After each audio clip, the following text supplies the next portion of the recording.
Oh, there we go. There we go. Heck yeah. It seems like it's a little bigger. Biologists would recommend you take some of these fish out. It's good for the kids, man. It's good. That's true. Oh, actually, no, he would not recommend that. I was wrong. Over the last decade, I've caught fish in every corner of North America. From California to Mexico, Florida to New York, and all the way up to Canada, documenting it all on video for you guys. Yes, I got it! But as a video creator and instructor, I have generally left out one of the most important and the largest demographics in the world of fishing, and that is the bank beater, the pond prowler, the shore master. Yeah! In this series, I'm making it my goal to fish more bodies of water than I ever have before, but this time, from the bank. My name's Tyler, and this is 100 Ponds.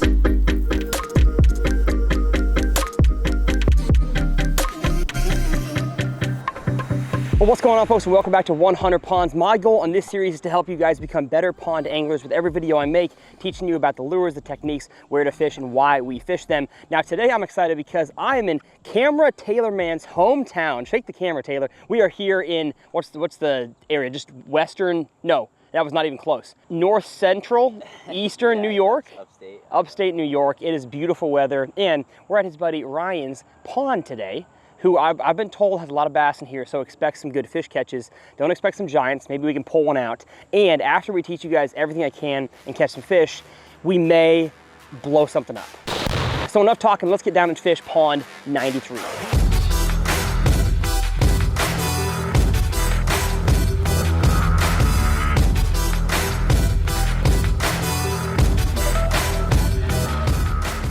Now, the two reels that I flew here with today are the Mach 2 with some braid on it and a fluorocarbon leader. If you missed my FG knot video, I'm not gonna say I'm gonna do this for everything, but especially for the times that I travel and I only have a certain amount of combos, I don't foresee top water having a huge play in this pond, especially with us starting at like 10 in the morning. So I've got a 17-pound fluorocarbon leader here, and I've got the same line, but full fluorocarbon on a half-ounce thunder cricket and bluegill, because I assume there's some bluegills in here. And just in case the lures that I tied on don't work, I have a few more here in my brand new Evolution fishing bag. I don't know if these have actually launched yet, but they were introduced at ICAST. So super happy to have those. You can actually label what's in them. I've got some Mach sticks. I've got a jig. I've got some extra wide gap hooks in case I lose them, but I doubt it. And then in case I got to go finesse with a bait caster, I'll rig up a little drop shot. But again, Ryan says there's plenty of fish here. There's plenty of fish. So we may not have to switch anything. One last sip of coffee, let's catch fish. So walking down here to the pond, Ryan was saying that the water level is relatively low. I mean, it looks like at least 2 foot low, which doesn't really help. I've always found that higher water level, not flooded, but full pool is always better than when water is down. But that does mean, as you can tell from all the drone shots there, we have a decent grass line here and you can really see it. So first thing I'm gonna do is just from this dock, oh hey, I'm gonna take my little Texas rig on peg setup, and I'm just gonna kind of flip this around these holes. Not bad. My spool tension needs to be way opened up, just to see if there's any bass in the holes of this grass here. And I should know what this grass is, because I've been hanging out with Steven a lot, but I don't. And one thing I'll say for you guys who live up north is that if you have relatively clear water and grass like this, I'm not gonna say it can't apply to southern fish as well, but I've really noticed that northern largemouth don't care how close you get to them usually, as long as they're in the grass. And so that's why in my Minnesota jig flipping videos, I mean, I'm flipping really close to the boat, because oftentimes those fish are, I guess for lack of a better term, they're pretty dumb. And so you can afford to make a little bit shorter flips at these fish. You don't have to make super long casts with your Texas rigs or your jigs. Just a flip like that is usually good enough to get a northern largemouth to eat. And that's what we got today. We don't have Florida strain. These are northern strain. And one thing I definitely need to experiment with is with braid to fluoro and basically the same size rods that I usually throw. I probably shouldn't be setting the hook as hard as I have been. That's one kind of consistent input I got from y'all in that video. Again, if you haven't seen it, pause this. I'll have a link down below. Just because you have a stronger main line now. So you know what, I'm still gonna give them the business, but it may be business casual, not business professional. Okay, well, pitching around this grass edge specifically ain't catching nothing, so I'm gonna take the Thunder Cricket and go a little bit deeper out there. We are using today Quantum Tour KVD. I feel like I can actually use this rod because it still says KVD, who's with Lose now, but we got these rods out of Taylor's garage. So shout out to you, KVD.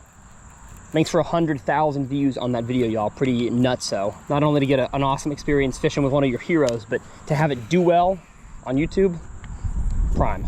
And I know Taylor was upset he couldn't be there. Where the bass at, Ryan? No, there we go. There we go. Heck yeah. It seems like it's a little bigger than 1 pound. Just had to parallel. Usually you have to ask somebody where the fish are or say there's no fish, but we got one in. Any idea what this grass is? He doesn't know. We're gonna kind of open it up here. Steven taught us how to identify grass. It is not growing in the same way as hydrilla or as milfoil or coontail, but I don't think it's hydrilla. It looks more like hydrilla though, to be honest. Either way, our first fish here in Taylor's hometown. Beautiful. Chunky northern strain largemouth on the Thunder Cricket, working at parallel. Thank you, buddy. Yeah, if you're struggling to catch fish, just say something like, there's no bass here, or man, that buddy was lying to me. And then you'll usually catch one. A little bit of wind. Wind will help. Now, too much wind on a grass fishery, especially when you're trying to flip and pitch it, is not a good thing, because it actually takes the stalks that are vertical and it lays them over. So especially in milfoil fisheries, you don't want a whole bunch of wind if you're fishing a Texas rig around them. But in this pond today, I feel like cloud cover and wind should help.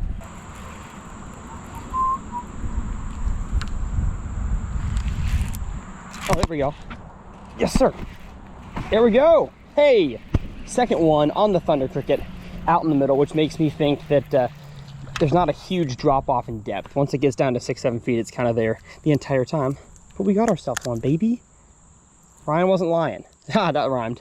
They are very stunted, which I'm sure Steven would say, again, my biologist friend, that you got to take some of these fish out. So, biologists would recommend you take some of these fish out. It's good for the kids, man. It's good. That's true. Oh, actually, no, he would not recommend that. I was wrong. If your goal is to grow trophy fish, then take some out. But as he said, it's good for the kids. If you want to have a pond that just has a lot of fish for somebody to catch, have a good time, then by all means make those fish stunted, because that's your goal. So you can't please everybody. And so if you invite a trophy fisherman over to your kid pond, it's not going to be his place, but it is for the kids. For all 7 of Ryan's kids, I hear Ryan has all his tackle in here. The lighting has changed. Wow. Look at this. Aaron Rodgers would love being here. Good thing about a corner, I've talked about them, is corners allow you to parallel. I guess here would be better. Parallel the most in any pond. If you got a circular pond, you ain't got no corners, so it's kind of tough. But from here, I can cast all the way down that way, and from right there, I can cast all the way down that way. So take advantage of corners if you have them in your ponds. And I wish I brought a 3/8 ounce, because my half is a little too heavy. I'm kind of having to reel it pretty fast to keep it above the vegetation. I'm letting it hit the bottom and start my retrieve pretty fast to get it out of the grass, and then slowing it down. Keep it as low as I can. Although in clear water, fish will probably come up to eat it, so if you don't want it to hit the bottom all the time, that's probably not the worst thing. I'm just not seeing these fish cruising, which makes me think they're kind of buried down there in the grass. Oh, dang it. There was one. Yeah, you saw my rod tip bounce there. And I'm throwing a little structure bug on a 3/0 hook. Now, something y'all got to understand about VMC Redline is they run a bit big. So 3/0, I thought would be fine for the small size rage bug, but it's actually a little big. Now, that wasn't the cause for losing that fish. That fish just didn't get it good. But just keep that in mind. There we go. Oh my goodness. Oh my. There we go. See? You don't got to give them the business, especially on a small fish. Little guy, hooked real good that time. And again, a great fish for the kids. Thank you, beautiful northern largie. A little bullfrog, it looks like, jumping around. Hopefully can get another fish out of this before it tears. Rigging it Texas rig style, and I chose a small rage bug because I figured they would have little bluegill. And so why not fish a little bluegill imitation? Now, would a wacky rig work here? Absolutely. Would a regular size stick bait work? Yes, Texas rig, it would. My biggest tip for ponds like these where there's just a whole bunch of fish isn't necessarily here's a specific lure that works the best, because in some videos that's the case. You have to be very specific with your tackle selection. But here it's more just like what can you get the best hookup ratio with and what closely imitates, you know, what they're eating. And if you kind of pick accurately, relatively accurately, you'll catch some fish. Now, something I just thought about is why didn't I pick any topwaters for this pond? Because now we have cloud cover, which for me, this kind of weather with cloud cover is great for topwater. Well, I've noticed the edge drops off pretty quick from this grass line. And so I don't think the fish, unless they're directly underneath it, are gonna wanna come up to hit topwater. It also is later in the day. And so just the fish's time clock in their head are not used to eating topwater during this time of the day. And so I wanna fish something in the bottom. Now, if I saw fish cruising along that edge grass line, or I saw fish busting out in the middle, I would bring the topwater out. But I think a lot of people, because topwater is so exciting, they end up forcing a topwater bite when it's not really the proper time. So to me, topwater is mostly reserved for early morning and late evening, or bodies of water that are extra shallow, really flat. And that's for your walking baits, your buzz baits, your plopper styles. And if you have really thick cover, like lily pads and hydrilla that's kind of cheesed up, that's where you throw a frog. So I know there's probably more opportunities than you thought of there, but a lot of the time, don't force the topwater if it's not time. And that steep grass edge here is why I've picked up the Texas rig, because I paralleled this whole thing a few times with the Thunder Cricket, didn't catch one, but that doesn't mean they're not here. They just may need something a little slower, shook along the edge. And it proved by catching one right there. There he is. Uh-oh. Uh-oh, we broke off. Let's see whose fault this was. Dang, my FG knot is intact. So, relatively brand new line. I guess maybe you can't set the hook that hard when you have no stretch in it, basically. Like the only stretch that was absorbed was on the, I think it's 15-pound fluorocarbon actually.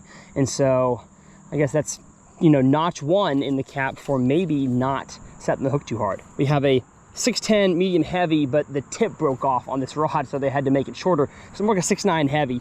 I guess we got to re-rig now. Dang it. Back to the car. People were telling me you can't set the hook as hard when you go braid to fluoro. Yeah? And I didn't listen.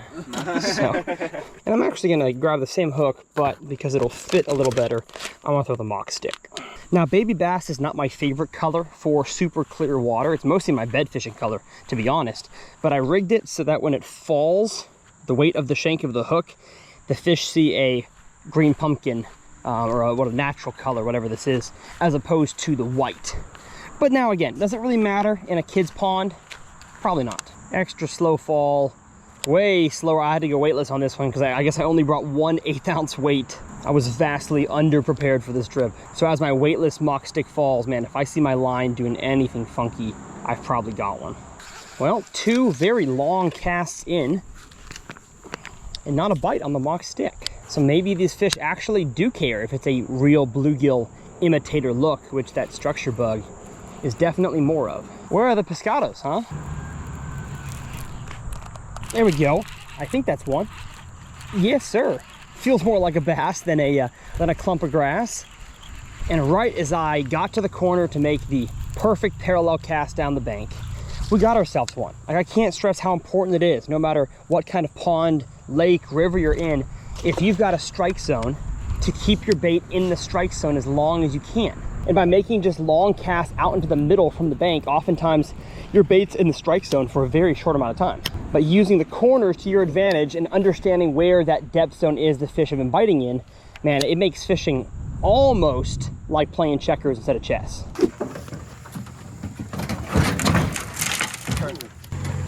First washing machine on Mars. Yeah, definitely a steeper bank. Just look at how the bank is built right here. It drops off 2.5 feet just off the grass here. But I definitely wish I had like a 1/4 ounce grass jig. Well, I have flipped the Mach stick here down like 30, 35 yards of steep grass line and haven't got one yet. So it's possible these fish really want something bluegill looking like, because again, the only forage I've seen in here and probably is in here is bluegill. I doubt they would stock any kind of bait fish in here. I don't even know, honestly, if threadfin can survive in upstate New York. Somebody from New York comment what the bait fish are in your ponds. Are they shiners? Do you have perch? I'm talking like actual yellow perch, not, you know, perch bluegill. I'm kind of curious. Let me know. Yeah, this is weird. Not get any bites on a Texas rigged stick bait. It is clear water, hardly any wind. You wouldn't think they would prefer something loud and vibrating, but maybe they do.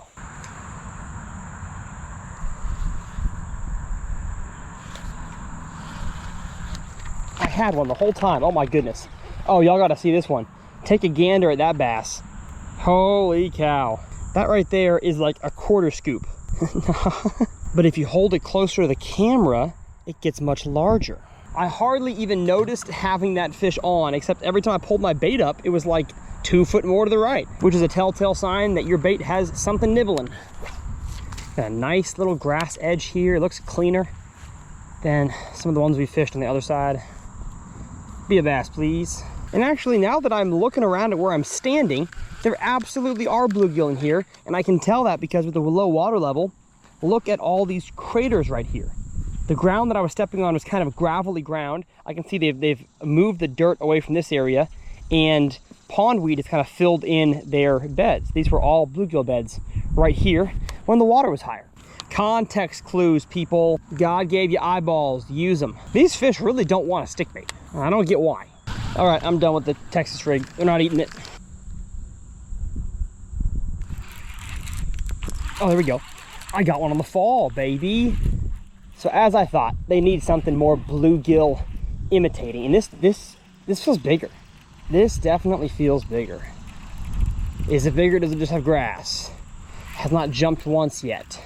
But if you are the biggest bass of the day, that'd be great to end on. Oh, he's not that big, but he had his mouth open the whole time. Nice chunky northern strain. Kind of got a cool purple color on his gill there. Oh, and inside of his mouth. And this guy has also been caught before. Was he caught by me? He's got red inside of his face right there. Buddy, you gotta stop being so dumb and eat some real food. I caught that fish there, oh my goodness, and a second one, back to back, by casting out into the middle, which again, I know I talk about not doing a whole lot, but just because this pond is so small and you can only cover the bank for so long, and because there's grass out there in the middle, obviously there are fish as well. And I think with how hot it's been here, these fish have been probably pushed out toward the middle. And that is 2 casts in a row on the fall. I'm gonna cast right back there. Can I get a third? Can I get a third? Get this big skoo fired up. And I know I can't prove it every time, but I always do say that it's best practice to cast right back where you caught one, especially with offshore structure like grass, brush piles, a rock ledge, because oftentimes bass are schooled up and you can catch multiple in a row. And as I grab my rod here to go around the bend to the final section, I see the boys have pulled up. They have been setting up the explosive material into our household items that we're gonna explode here in a second. Well, I caught some fish. Y'all set some cool stuff up? We set some cool stuff up. Alrighty, let's go blow it up. Let's go blow it up. 1 pound brick. So what's the plan here? The plan. What is the plan? So we're gonna shoot some little ones first down here and just get a little bit of a taste of it. And we might mix a couple of these bigger ones up on in here. Maybe get about 4 pounds and send a washing machine in the sky.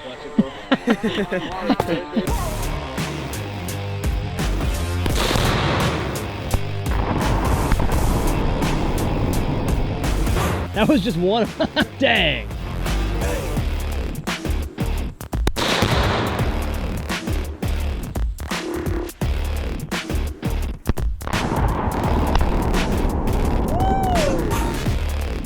Yeah.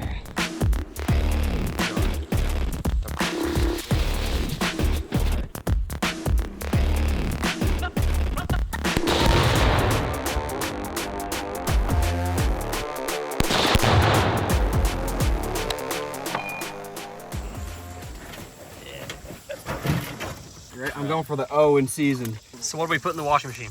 We put 5 pounds of Bam Bam in there. And we'll see what it does. Hopefully sends it in the sky.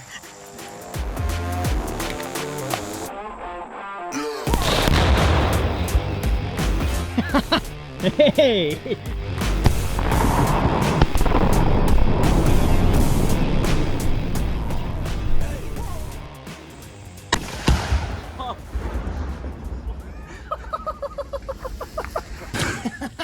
Hey! Oh, that was awesome. That was fun. That's awesome. Yeah! Nice job. I was trying to fix that. It's just gone. It's in the barrel. Wow, how can it it blew the whole barrel backwards. Yeah, it did. The barrel was sitting up Split closer. the whole thing. Look at this. That's gonna be hot, Mike. Yeah, very hot. Yeah. Smells like America. Well, that was some dang fun. Thanks to Taylor and his boys here in New York for not only showing us a good time fishing, but also just blowing some stuff up. I know that wasn't the standard TRF episode, but hopefully you still enjoyed it. If you want to watch my last 100 Ponds episode, I will leave it up here in the corner. And since the last time we filmed in the north was Kevin Van Dam's pond, I will leave that one up here in this corner as well. Y'all, we only have a few more ponds left to go until this series is over, which is big time sad, but we have some awesome plans for it in the future. As always, my tackle is linked down below. Make sure you shop using those links, and we'll see you guys next time right here on TRF.